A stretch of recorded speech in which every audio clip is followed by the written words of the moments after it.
दोस्तों मैं हूं रजा और आप देख रहे हैं रजाग्राफी अनस्क्रिप्टेड। यूट्यूब पे बहुत ऐसी सारी चीज़ें हैं कि जैसे आप टाइम वेस्ट कर सकते हैं, कुछ भी देखते रहो, स्क्रॉल करते रहो, लेकिन इससे आपकी नॉलेज नहीं बढ़ती है। तो हमने शुरू किया है कुछ ऐसा प्रोग्राम जिससे आपका टाइम वेस्ट तो बिल्कुल नहीं होगा और यकीनन उससे आपकी नॉलेज में इजाफा ही हो रहा है। दोस्तों कई देशों के बारे में बता चुका हूं और इसके बाद पेश है अज़रबैजान की कुछ ऐसी जानकारियां जो आपके लिए काफ़ी अच्छी है। इंशाअल्लाह कभी आप गए तो आपको पहले से बहुत कुछ पता होगा और अगर नहीं भी गए तो आपको नहीं जाने के बाद भी जो चीज़ें पता होंगी वो ऐसी होंगी, किसी को आप जब बताएंगे तो कहेगा कि यार ससुरा लगता है ये गई घूम घाम के बहुत आया है, भाई अज़रबैजान तो गया है। तो चलिए अज़रबैजान के बारे में जानते हैं कुछ ऐसी बातें जो अभी तक शायद आपको नहीं पता। चलिए पहला ही झटका आपको देता हूं। आपको बता दूं कि जितने भी इस्लामिक देश थे हैं उनमें से ये पहला अज़रबैजान ऐसा इस्लामिक देश था और है जो सबसे पहले डेमोक्रेटिक बना, जो आज़ाद हुआ, जहां पर लोकतंत्र आया। मुसलमान देशों में सबसे पहले लोकतंत्र इसी अज़रबैजान में आया। देखा, कहा था ना, ऐसी बातें बताऊंगा कि पता नहीं होगा आपको। ये पहली मुस्लिम ऐसी कंट्री है जहां पर थिएटर किया गया। थिएटर यानी जो लाइव बैठकर ड्रामा नौटंकी करते हैं और ओपराज का जो प्रोग्राम होता है वो किया गया। कुछ अच्छी बातें भी हैं और कुछ बुरी भी, लेकिन जितनी भी जानकारी दे रहा हूं सटीक हैं। अज़रबैजान कोई छोटा मोटा ऐरा गैरा देश नहीं है, इसका हजारों साल पुराना इतिहास है और काफ़ी अमीर देश ये पहले से रहा है। दोस्तों आपको बता दूं अज़रबैजान का इतना पुराना इतिहास कि आपको वो कोई नहीं बताएगा। सबसे पुरानी बात बता दूं, अज़रबैजान में जो लाखों साल पहले हुजूर सल्लल्लाहु अलैहि वसल्लम के ज़माने से भी पहले उस ज़मीन पर जो लोग पाए जाते थे वो सूरज की पूजा करते थे, आग की पूजा करते थे, पूजते थे। समझ रहे हैं आप?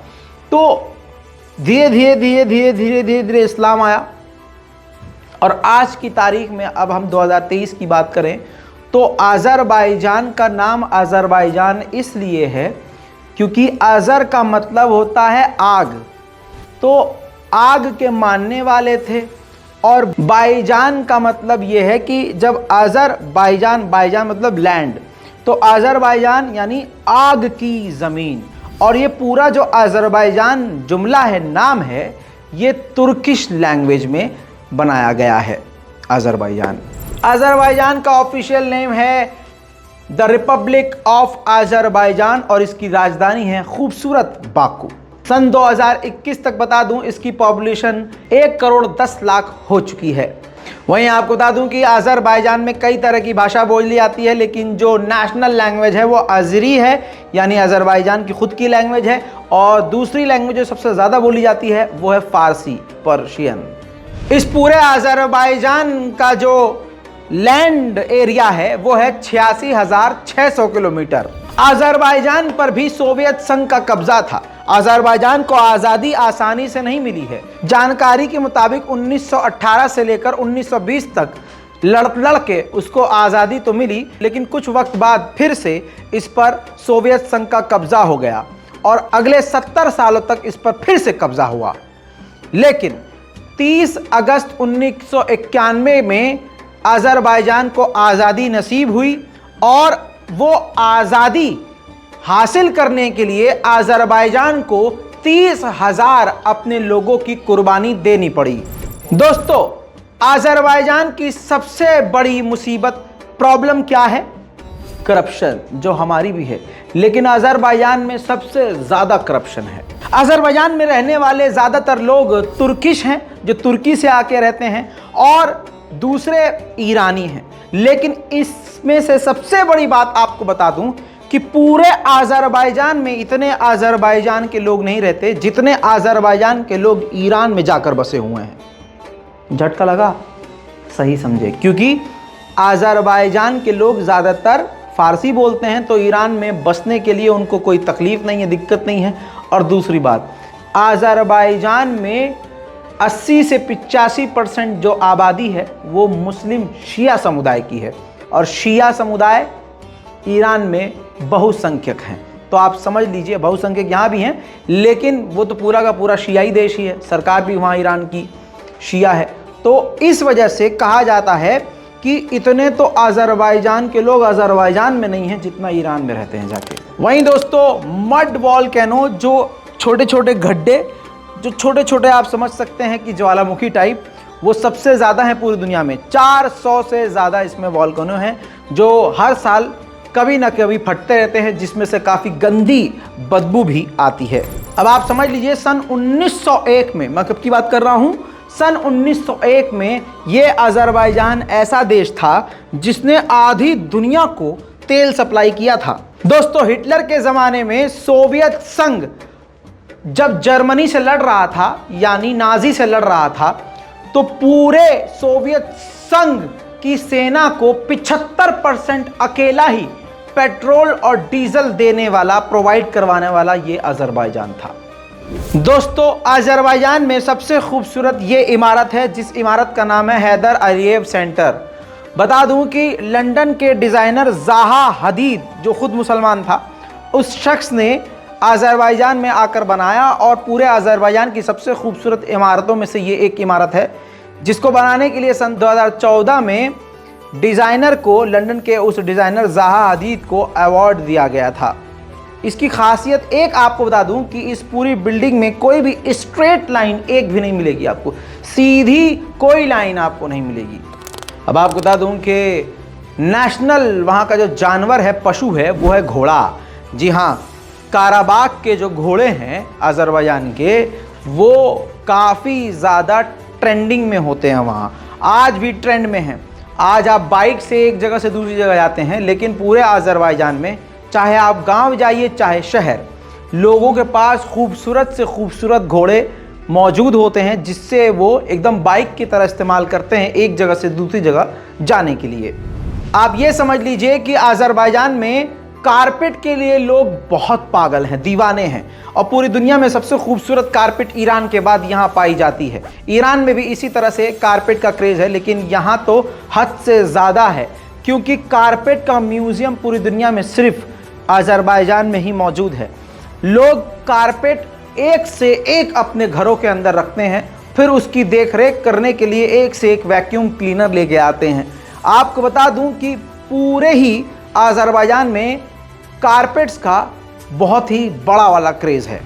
जो अज़रबैजान की राजधानी बाकू है, ये काफ़ी पहले सिर्फ समुद्र था, क्योंकि ये समुद्र से 28 मीटर निचले स्तर पे था।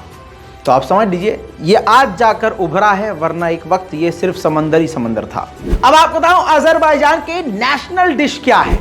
अज़रबैजान के लोगों को पैनकेक चाहिए भाई साहब, सुबह शाम उठते बैठते, और अगर वो खुश हैं तब भी, नाराज हैं तब भी, गुस्से में हैं तब भी, अज़रबैजान के लोगों को पैनकेक इतना पसंद है कि वो वेज और नॉन वेज सभी बनाते हैं।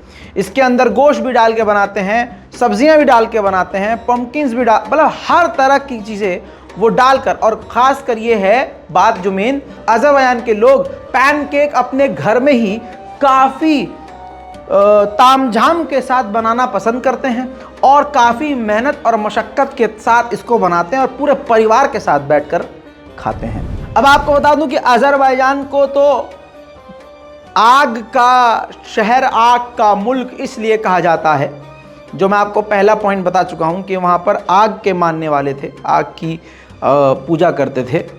फिर उसके बाद ये लैंड ऑफ फायर नाम बना। लेकिन दूसरी एक और वजह बताता हूँ। ये देखिए ये जगह है, 4000 साल से अज़रबैजान में ये आग जो है लगी हुई है। नाम है यनार दैग।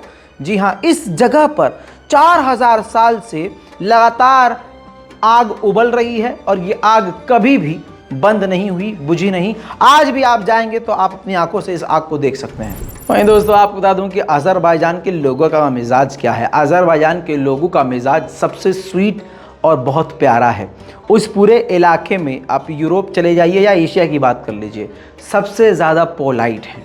अब अगर आप वहाँ घूमने जा रहे हैं और आपसे कोई महिला लौंडिया आपसे बात कर ले प्यार से, तो ये मत समझिएगा कि अरे मुझसे प्यार करती है, अब तो मैं यहाँ बस जाऊँगा, नेशनलिटी मिल जाएगी। ना ना ना ना ना, उनका मिजाज है, वो वहाँ की लड़कियों के बारे में बता देते हैं। औरत का चक्कर बाबू भैया, औरत का चक्कर सुनो, औरत का चक्कर तो वो ध्यान से सुनना चाहते हो तुम, सुनो फिर, ये भी ज़रूरी है आपके लिए। वहाँ की लड़कियाँ काफ़ी ओपन माइंड होती है, वहाँ के युवा काफ़ी ओपन माइंड होते हैं। लड़कियाँ और लड़के चाहे जो भी हों, जो भी उनके दिल में होता है वो अपने मुंह पर रखते हैं, पीठ पीछे बुराई नहीं करते। ये काफ़ी अच्छी बात है, ये वहाँ का नेचर है। दूसरी बात भाई साहब, वहाँ जो है 60% वहाँ पर जो मैरिजेस, शादियाँ होती हैं वो लव मैरिज होती है, परिवार वाले समझते हैं। और देखिए वहाँ बेरोज़गारी नहीं है, लड़की पसंद आई, लड़का पसंद आया, ब्याह कर लिया, मामला निमट गया। और रोमांटिक लोग होते हैं, उनका नेचर ही रोमांटिक होता है। तो भाई कब जा रहे हो, मुझे भी ले चलना यार अज़रबैजान। चल चल चल चल गाड़ी स्टार्ट कर। चल चप्पल छूट गया। हम फर्स्ट गाड़ी चला।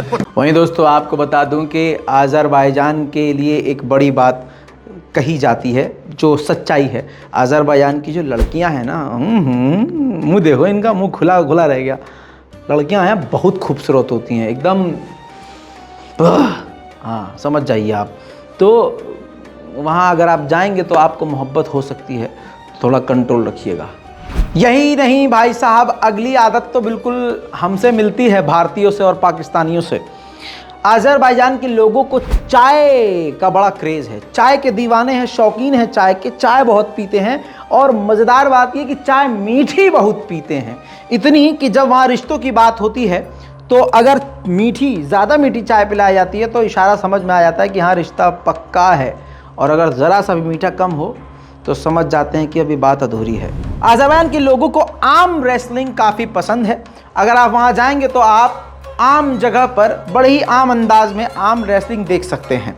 इतना ही नहीं दोस्तों, पूरी दुनिया में जो हेडक्वार्टर सबसे बड़ा है आर्म रेसलिंग का, वो इसी आज़रबाईजान में है। हर साल यहाँ पर रेसलिंग होती है, वर्ल्ड चैंपियनशिप होती है, जिसमें से पूरी दुनिया में से 60 देश शामिल होते हैं।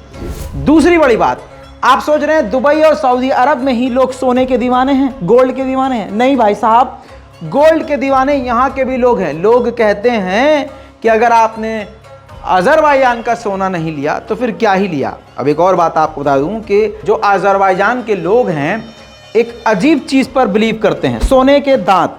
उनका कहना यह है कि जिसके सोने के दांत होते हैं, यानी जो सोने का दांत लगवाता है, उसकी किस्मत आसान हो जाती है, उसके पास अंधा पैसा आता है, उसकी तरक्की होती है, उसकी मुश्किलें हल होती हैं।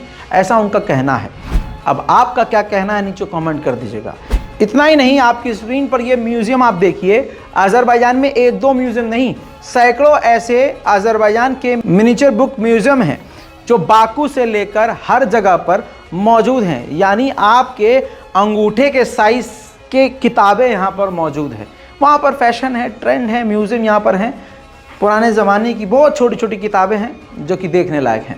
आज़रबाईजान पहली ऐसी मुस्लिम कंट्री है, ध्यान दीजिए, पहली ऐसी मुस्लिम कंट्री है जिसने महिलाओं को पूरा अधिकार दिया। सबसे पहले मुसलमान देशों में वोट डालने का अधिकार इसी आज़रबाईजान ने दिया।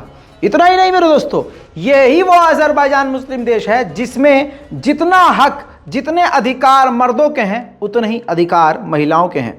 इस बात के लिए खड़े होकर आज़रबाईजान के लिए ताली।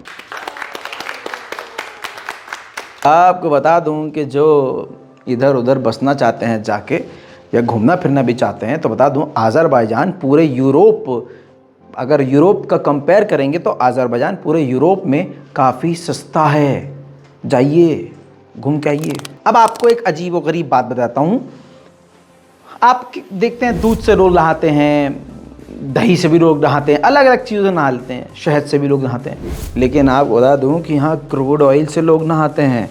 मानना ये है लोगों का कि जो क्रूड ऑयल से नहाते हैं, तो क्रूड ऑयल से नहाने के बाद उन लोगों को स्किन की प्रॉब्लम नहीं होती है जो क्रूड ऑयल से नहाते हैं। इसीलिए पूरे आज़रबाईजान में कई क्रूड ऑयल स्पा हैं। वहीं दुनिया का सबसे बड़ा झंडा इसी आज़रबाईजान के पास है।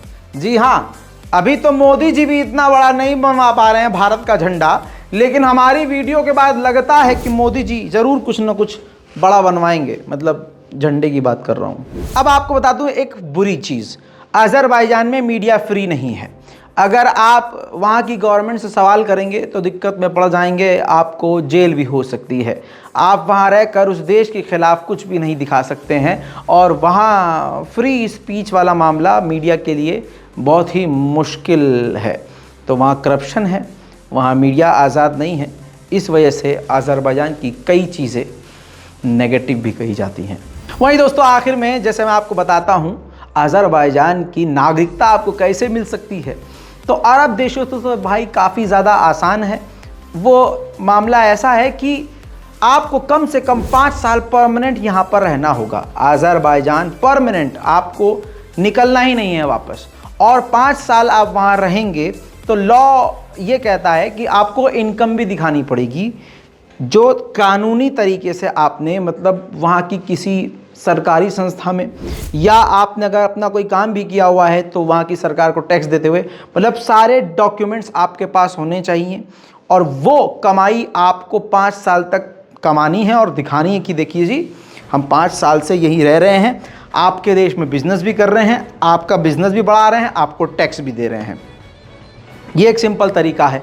5 साल के बाद आप अप्लाई कर सकते हैं और अज़रबैजान की नागरिकता आपको मिल जाएगी। लेकिन रुक जाइए, अभी इतना उठ के भागने की ज़रूरत नहीं थी। सामान पैक करना है क्या? सुन लो, इतना ही नहीं है, एक सबसे अहम ज़रूरी चीज़ है, वहाँ का लॉ है ये। नागरिकता आपको 20 साल तक भी नहीं मिलेगी अगर आपको अज़रबैजान की लैंग्वेज नहीं आती होगी। 5 साल रहने के बाद आपका टेस्ट होगा अज़रबैजान की लैंग्वेज का।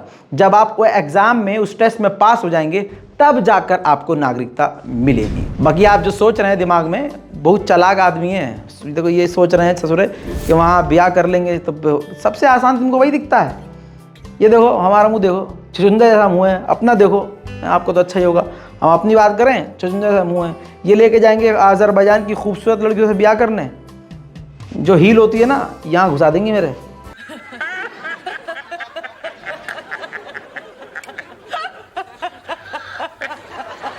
तो भाई साहब, वहाँ इतने लौंडे खूबसूरत हैं, उन सबको छोड़ के तुम्हारे पीछे नहीं भागेंगी वो। तो हाँ, थोड़ा सा कंट्रोल करो।